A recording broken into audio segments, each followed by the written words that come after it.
As we take a moment before we start, today we're going to be talking about two saints, the first one being Saint Basil the Great.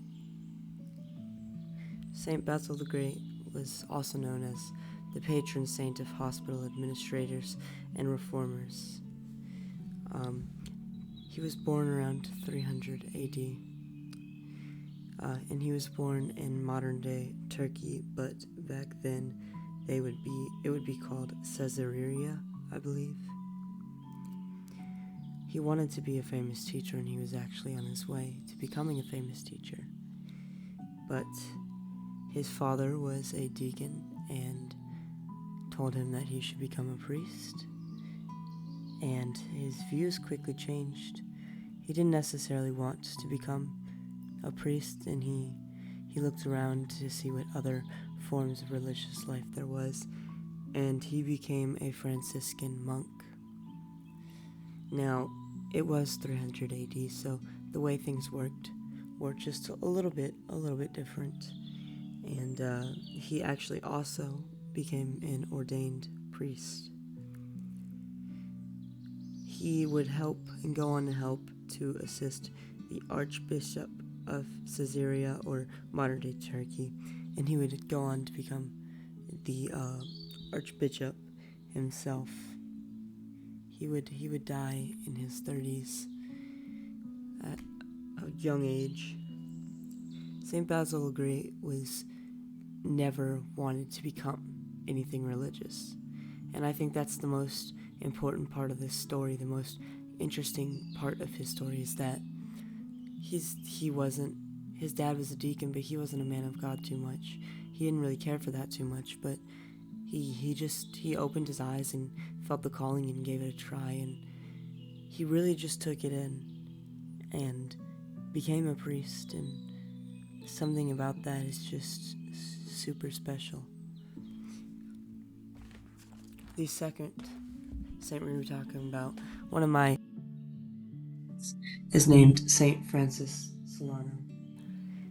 Saint Francis Solano, which people often think when you talk about him, they think you're trying to mistake him for Saint Francis of Assisi, but no. Saint Francis Solano was a ordained priest that really, my favorite part about him is he traveled the world. There's actually a book about him that I read about a year ago. He traveled the world, and he performed all these miracles, and he was known for healing people.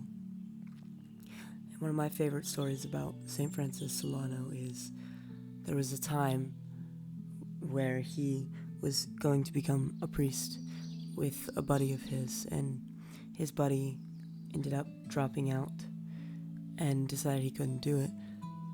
And about 20 or 30 years later, St. Francis Solano was in, I believe it was Rome, and he was walking around, and he noticed a very familiar face, and he went up and asked if that was him, and it was his friend that had wanted to become a priest. And the guy had told St. Francis Solano that he had fallen out with the church, and that it was a rough time in his life, and St. Francis Solano looked at him and said, "Why don't you just come to church with me tonight? Just try to get back into it." And so they did. They went to church, and a couple weeks later, St. Francis Solano visited him again, and he had told him how much he had been changing his life. He had told St. Francis Solano how his family, his kids were becoming Catholic, and his wife had become Catholic, and how his life had drastically changed in the time period. Now, I did want to talk on a third saint today, as this saint is the saint of my school, St. Dominic Savio. St. Dominic Savio was a kid when he died. He was only 16. And from just the age of 9, he wanted to become as religious as he could be. So one of the priests said, "Why don't you come with me to this school for Catholic school and give it a try?" And at the time there was a lot of kids that referred to violence, and probably my favorite story was 2 kids were fighting, about to throw stones, and St. Dominic Savio, only being like 14 years old, the smallest one runs in between the both of them and uses his hands to separate them apart. With the cross in his hand as well, he says, "Don't fight, it's not worth it." He would become a martyr at just 16 years old. And this is kind of interesting to me, as he was so young. He was just my age when he died, but he's so open to die for the Lord, and he's so willing to do anything for the Lord and risk, getting beat up and from bigger kids just to prove that he loves the Lord. And I think that's the most interesting thing about all of these saints. Saint Basil the Great didn't want to do it, but he did it for the Lord. He did it because out of love for the Lord. And Saint Francis Solano did want to do it, and he had so much passion while doing it because he knew that the Lord wanted him to spread the word. He went tons of different places. There was times where Saint Francis Solano had to watch one of the king and queen's kids, and the queen was really mean, and the kids were really spoiled, but he did it anyways because he knew that's what God was calling him to do.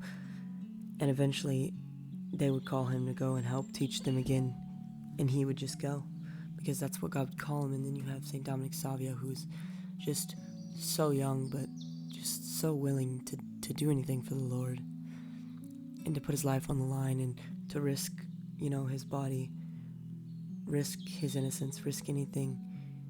I guess not innocence, but just,